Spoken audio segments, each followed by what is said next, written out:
नमस्कार दोस्तों, स्वागत है आपका महर्षि आईएएस एकेडमी के यूट्यूब चैनल पे। मैं हूं आपका दोस्त, आपका शिक्षक, आपका mentor SK, that means Santosh Yadav. ठीक है, और चलिए शुरू करते हैं क्लास। हाँ, तो कल हमारी जो बात हुई थी कहाँ तक थी कि हमें कॉन्स्टिट्यूशन और पॉलिटी, संविधान और राज्य व्यवस्था दोनों को साथ में पढ़ने की ज़रूरत क्या है, क्यों है, मतलब दोनों को हमें साथ में क्यों पढ़ना है, ये हमने देख लिया था। उसके बाद हमने ये देखा था कि संविधान कैसे है, मतलब सबसे छोटी इकाई क्या है, फिर सबसे बड़ी इकाई क्या है। जैसे सब परंतुक था, मतलब सब क्लॉज था, उसके ऊपर फिर क्लॉज, आर्टिकल्स के बाद है अपना ये चैप्टर, पार्ट और संविधान। ठीक है, कॉन्स्टिट्यूशन हमारा इतने भाग में हमारा बटा हुआ है। ठीक है, मतलब ऐसे है, ऐसे क्रम से बड़ा हुआ है, बड़े से छोटा ले लो, छोटे से ऊपर ले लो, जैसा आपको ठीक लगे। उसके बाद तो ठीक है, अब शुरू करते हैं। पॉलिटी क्या है? पॉलिटी, कॉन्स्टिट्यूशन तो मैंने बता दिया था, उन प्रावधानों का दस्तावेज जिनके आधार पर किसी देश का शासन चलाया जाता है।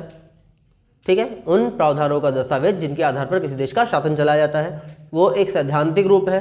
ठीक है, पॉलिटी एक व्यवहारिक रूप था, बता दिया था। संविधान दो तरह के, लिखित अलिखित, बता दिया था। लिखित निर्मित होता है, अलिखित विकसित होता है। लिखित कठोर होता है, अलिखित लचीला होता है। कहाँ का था ये भी मैंने बता दिया था। ठीक है, तो अब हम बात करते हैं फिलहाल पॉलिटी की, हम जिसके साथ में अपने कॉन्स्टिट्यूशन को साथ में लेके चलेंगे, क्योंकि दोनों को साथ में लेके चलना जरूरी है। क्लियर? तो बात करते हैं फिलहाल क्या, पॉलिटी।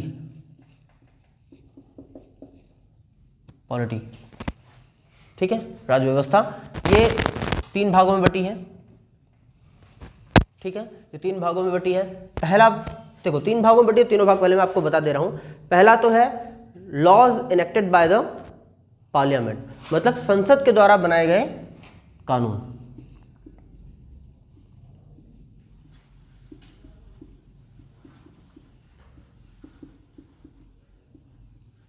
बनाए गए कानून पहला है। दूसरा है न्यायालय के निर्णय।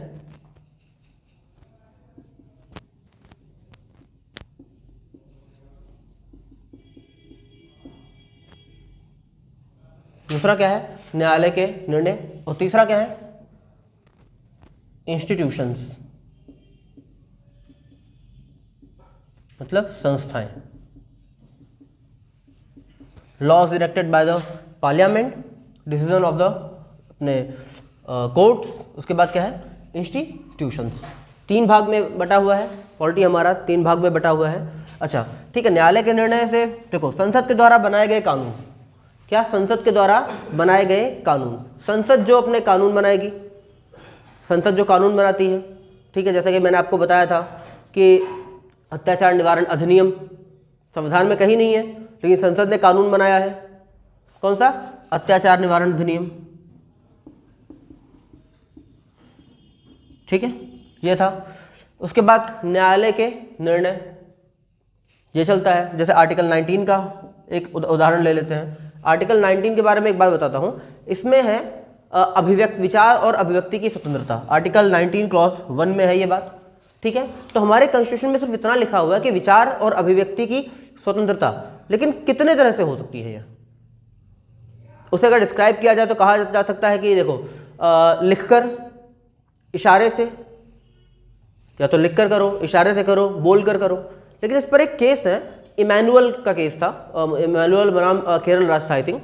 वहाँ पे एक स्कूल में किसी बच्चे को, मतलब कोई बच्चा था जो राष्ट्रगान शायद नहीं गा रहा था, आई थिंक राष्ट्रगान या राष्ट्रगीत था, नहीं गा रहा था। इसके बेस पे उसे उस स्कूल के प्रिंसिपल ने निकाल दिया। ठीक है, तो यहाँ पे बात हुई, फिर जब न्यायालय में ये बात गई तो बताया गया कि मौन रहना, क्या? मौन रहना भी एक प्रकार की अभिव्यक्ति है। मौन रहना भी एक प्रकार की अभिव्यक्ति है। ठीक है, तो यहां पे न्यायालय ने क्या दिया था? निर्णय दिया था कि मौन रहना भी एक प्रकार की अभिव्यक्ति है। ठीक है, उसके बाद अभी आरक्षण के बारे में बताऊंगा।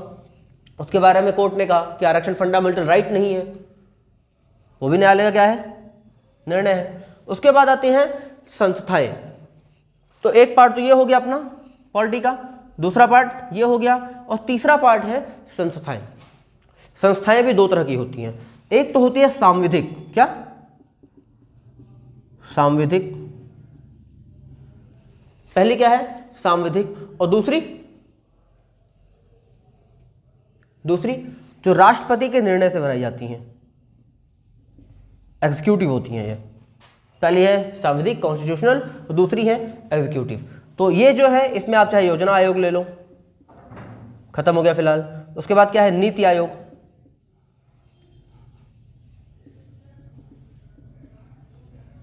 नीति आयोग, ठीक है। यहां पे क्या है सांविधिक में हम क्या ले सकते हैं, सांविधिक में क्या ले सकते हैं, सांविधिक में याद रखना संसद के द्वारा बनाई जाती हैं, ये संसद के द्वारा बनाई जाएंगी ये। इसमें आप ले लो अल्पसंख्यक आयोग,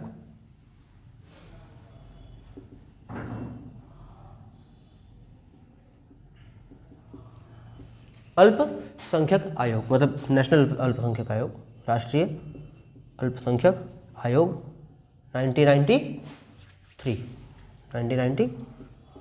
तो देख लो तीन तरीके से बनी। पहला होता है क्या संसद के द्वारा बनाए गए कानून, उससे वर्क करती है, कॉन्स्टिट्यूशन के साथ मिलकर बैलेंस बनाती है।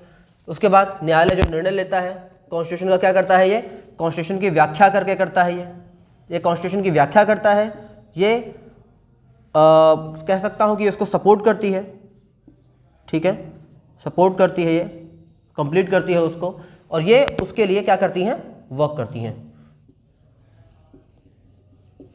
ठीक है। तो इंस्टीट्यूशंस दो प्रकार के, सांविधिक, तो एक तो अपना क्या था सांविधिक था और दूसरा क्या था राष्ट्रपति के निर्णय द्वारा। तो तीनों पार्ट हमने देख लिए। ऐसे बनती है हमारी क्या पॉलिटी, ऐसे काम करती है राज्य व्यवस्था, ठीक है। तो अब आगे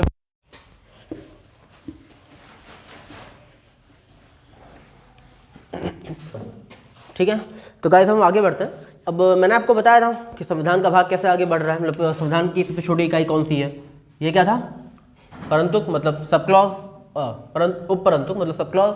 उसके बाद परंतुक मतलब क्लॉज, वो होता है किसके आर्टिकल के अंदर मतलब अनुच्छेद, यह है अपना अध्याय। उसके बाद क्या है पार्ट, उसके बाद क्या है कॉन्स्टिट्यूशन, हमारा संविधान। अच्छा एक बात बताओ, फिर इसको बांटा क्यों है, पार्ट में क्यों बांटा, फिर अध्याय में क्यों बांटा होगा, क्यों बांटा होगा? देखो एक साथ चीजें नहीं रखी जा सकती, क्योंकि क्रमिक रूप से उसे आगे बढ़ाना है, ठीक है, एक व्यवस्थित रूप से उसे आगे बढ़ाना है, एक बहुत ही अच्छे ढंग से उसे आगे बढ़ाना है। और बहुत से टॉपिक्स ऐसे होते हैं जिनको एक साथ रखने में वो काफ़ी लेंदी चीज़ें लगने लगती हैं, ठीक है। तो उसके अंदर जो टर्म्स हैं उनको छोटे छोटे भागों में, फिर छोटे छोटे चैप्टर्स में, उसके बाद उसके अंदर articles, then clause, then sub clause, ठीक है। तो चीज़ों को सुव्यवस्थित तरीके से रखने के लिए इनको हमने छोटे छोटे भागों में बांटा है, ताकि इन्हें अच्छे से पढ़ा जा सके। हर चीज़ हमें मान लो कि बात हो रही है फंडामेंटल राइट्स की, तो सीधे भाग 3 उठाओ, फंडामेंटल राइट देख लो। डीपीएसपी उठाना है तो उसके लिए भाग 4 देख लो। हर चीज़ के लिए एक अलग अलग भाग है, क्लियर? चलो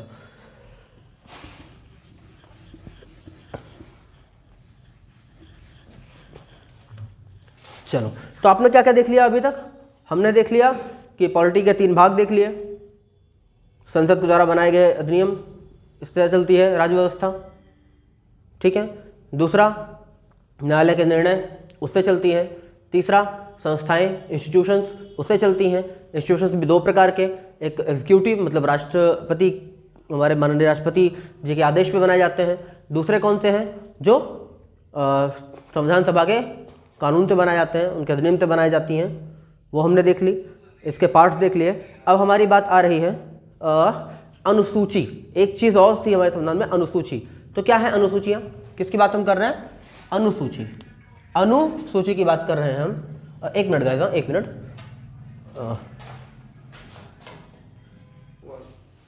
हाँ गाइस माफ़ करिएगा, छोटी मोटी चीज़ें आ जाती हैं कभी कभी बीच में, कुछ अराजक तत्व है यहाँ पे संस्थान में, जिनके कारण हो जाता है। अगर आप लोग कभी ऑफलाइन आएंगे तो मिलाऊंगा आपको उन अराजक तत्वों से, ठीक है। आगे बढ़ते हैं। तो किसकी बात हम कर रहे थे? अनुसूची।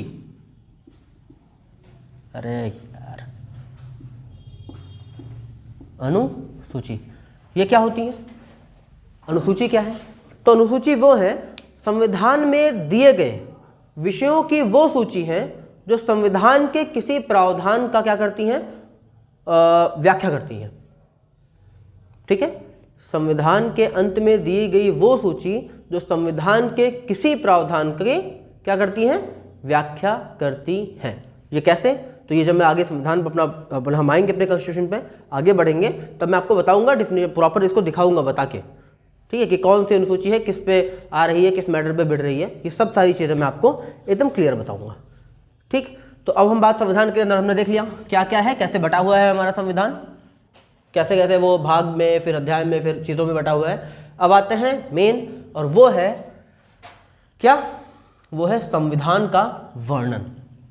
संविधान में है क्या क्या हमारे, क्या है, संविधान का वर्णन, डिस्क्रिप्शन ऑफ संविधान। तो क्या क्या है इसमें, इसको आप 3 भागों में बांटिएगा। पहला भाग है इसका दर्शन, और दूसरा भाग है सरकार का गठन, सरकार का गठन, और तीसरा भाग है विविध। ठीक है, तीसरा भाग है विविध। 15 से 20% के आसपास ये है हमारे संविधान में, क्लियर। 50% हमारा ये है, और बाकी शेष, रेस्ट, जो चीज़ बची है वो है विविध। संविधान के दर्शन का मतलब है उसकी फिलॉसफी, हमारी फिलॉसफी, हमारी संविधान के भाव, संविधान के जो हमारे भाव हैं, हमारी जो फिलॉसफी है वो है संविधान का दर्शन। तो वो 15-20% में आ जाता है, तो इसके अंदर लिख लो। ठीक है, इसके अंदर बता देता हूँ। दर्शन में पहली चीज़ है हमारी प्रस्तावना, प्रस्तावना लिखिए या इसे लिखिए उद्देशिका। ये प्रस्तावना और उद्देशिका का क्या मतलब है ये मैं बताऊंगा। प्रस्तावना को इंग्लिश में कहते हैं प्रीफेस, प्रीफेस, और उद्देशिका का मतलब होता है प्रियम्बल। हमारे संविधान में प्रस्तावना शब्द कहीं नहीं है, प्रीफेस कहीं नहीं है, हमारे संविधान में है उद्देशिका। क्या है, उद्देशिका। तो ये मैं बताऊंगा क्या है, क्यों उसे उद्देशिका कहा गया, क्यों प्रस्तावना नहीं कहा गया, हम प्रस्तावना क्यों कहते हैं, उद्देशिका क्यों लिखा हुआ है, इन सब चीज़ों पे होगी बात। तो पहली चीज़ हमने क्या लिखी है, प्रस्तावना। दूसरी चीज़ लिखना आप मूल अधिकार, दूसरी चीज़ है मूल अधिकार या मौलिक अधिकार। तीसरी चीज़ है DPSP, DPSP मतलब राज्य के नीति निर्देशक तत्व, राज्य के नीति निर्देशक तत्व। और चौथा है FD मतलब मूल कर्तव्य या मौलिक कर्तव्य। तो ये क्या है, ये हमारे संविधान के दर्शन हैं। ठीक है, प्रस्तावना, मूल अधिकार, DPSP मतलब प्रस्तावना, मूल अधिकार, DPSP, दूसरा लगेगा प्रस्तावना, मूल अधिकार, DPSP और फंडामेंटल ड्यूटीज। ये खत्म हुआ। उसके बाद आता है सरकार का क्या, गठन, जिसे मैं हटा रहा हूँ अभी। ठीक है, सॉरी गाइस, आ जाएगा डिजिटल बोर्ड, आ जाएगा बहुत जल्द ही, लगे हैं उसी काम के लिए, आप लोग का बस साथ चाहिए, डिजिटल बोर्ड आ जाएगा। फिर आएगा सरकार का गठन। सरकार के गठन में 3 चीज़ें हैं। विधायिका, क्या है, विधायिका पहली चीज़। विधायिका का काम क्या है, इसका काम है कानून बनाना, विधायिका। दूसरी है कार्यपालिका, क्या है, कार्यपालिका। और तीसरा है न्यायालय, कानून बनाना, कानून लागू करना, और ये जांच करना चीज़ों की, मतलब न्याय करना।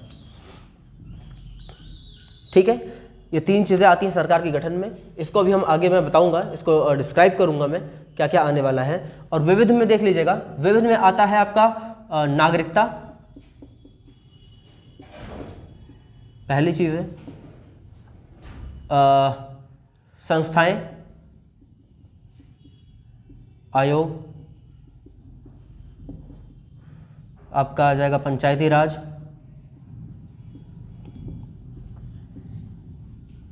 आपका क्या आ जाएगा, पंचायती राज। उसके बाद है आपका क्या कह सकते हैं हम, सेंट्रल स्टेट रिलेशंस, केंद्र राज्य संबंध, एंड अदर्स, कुछ अदर दूसरी थिंग्स। ये है विविध में। ठीक है, तो दर्शन का मैंने आपको बता दिया था क्या क्या था, प्रस्तावना था, मौलिक अधिकार था, डीपीएसपी था, और फंडामेंटल ड्यूटीज मतलब मौलिक कर्तव्य।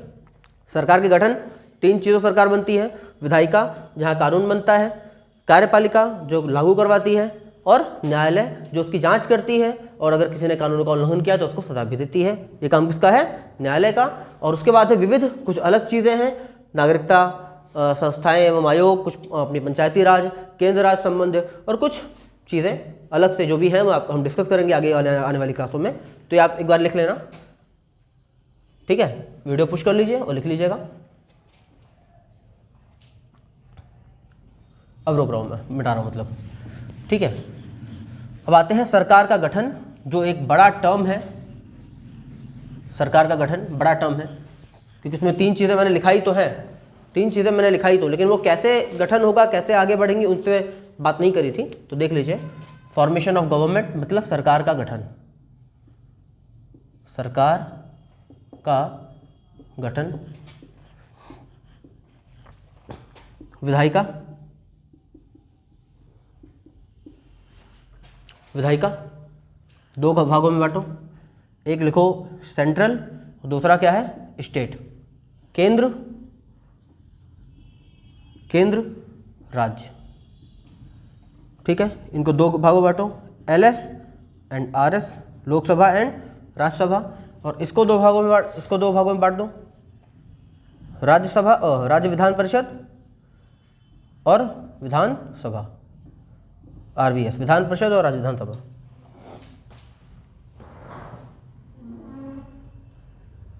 ठीक है, यह है अपनी विधायिका। इन सब पे बहुत बात करनी है, करेंगे आगे बात, अभी सिर्फ बेसिक है कि विधायिका इनसे बनती है हमारे। क्लियर। अब आते हैं मेन मुद्दे पे, मतलब ये दूसरा वाला जो पार्ट है, कार्यपालिका। दूसरा पार्ट क्या है, कार्यपालिका।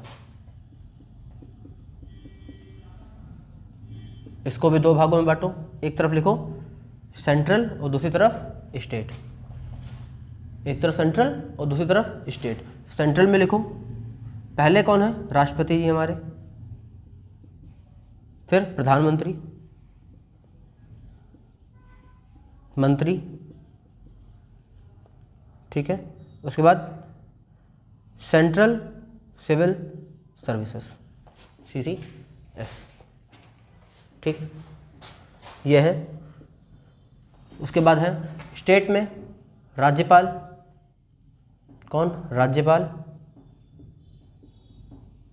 CM, स्टेट मिनिस्टर्स, उसके बाद स्टेट सिविल सर्विसेज, SCS।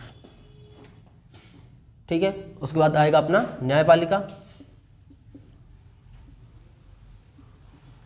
इसमें कौन है, supreme court, first, second high court, third district courts. बात खत्म। ठीक है, यह है सरकार का गठन, इसको भी आप लिख लेना। जैसे जैसे मैं पीछे चार्ट बनाते आया हूँ, प्लीज़ वैसे बनाते जाइएगा, चार्ट बनाते रहेंगे तो फ्यूचर में वो चार्ट आपके बहुत काम आने वाला है। ठीक है,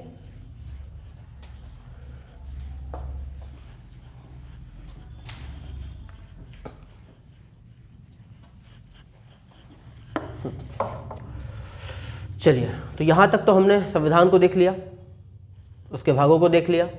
कल बहुत कुछ बता दिया था कि पॉलिटी और मतलब संविधान और राज्य व्यवस्था दोनों को साथ में क्यों पढ़ना है, वो सब हमने देख लिया। अब तो गाइज आज यहीं तक कुछ चीज़ें ऐसी हो गई हैं, कुछ काम आ गया है, तो आज की क्लास यहीं तक। कल हम जानेंगे बहुमत के प्रकार, ठीक है, और फिर हम शुरू करेंगे कल उद्देशिका, हमारा पहला चैप्टर उद्देशिका करेंगे। उसके बाद फिर हम आगे बढ़ेंगे अपना भाग 1, भाग 1, भाग 2, भाग 3, ऐसे हम आगे बढ़ेंगे। तो आज के लिए मैं एक बार थोड़ी सी माफ़ी चाहूँगा, आज आप इतना नोट्स बना लीजिए, कल हम खत्म करेंगे बहुमत के प्रकार और उद्देशिका करेंगे शुरू। ठीक है, तो जय हिंद, मिलते हैं जल्दी।